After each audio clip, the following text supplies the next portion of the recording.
Le débarquement, Jeanne l'a vécu en première ligne. Le pas s'est fait incertain, la vue moins perçante. Le caractère, lui, n'a pas changé. C'est celui d'une femme indomptable. Mais on est tellement blindés qu'on ne ressent rien du tout. On sent qu'il faut absolument vaincre. Alors, vous savez, on était blindés, aussi blindés que les garçons, hein, que les hommes. Hein. Ils ne sont plus si nombreux, les vétérans du débarquement en Provence. Des survivants assis au premier rang, aux places d'honneur, pour cette cérémonie du souvenir au Montfaron.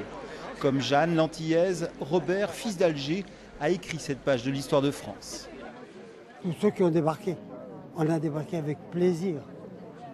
Le bonheur de débarquer était plus fort Le que bonheur la... de débarquer et de délivrer la France. Les médailles qui barrent sa poitrine rappellent son passé de résistant dans les rangs des FTP du Haut-Var. Le 15 août 1944, Max avait 17 ans. L'espoir avant, c'était De Gaulle, c'était la BBC qu'on écoutait tous les jours. C'est ça l'espoir, qui a duré quand même 4 ans.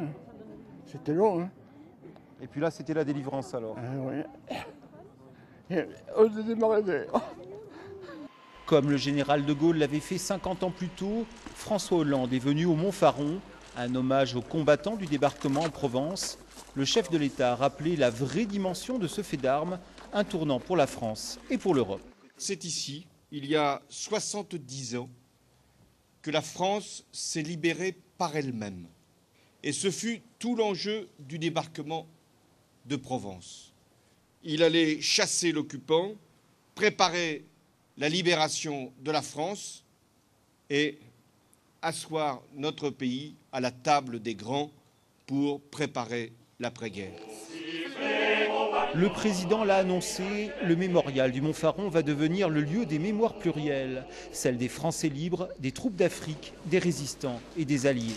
Les travaux débuteront dès cet automne. Ce mémorial réinventé, François Hollande a promis de venir l'inaugurer début 2017.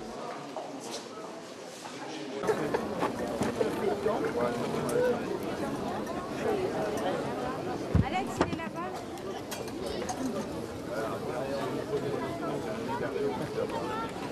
Ah ouais,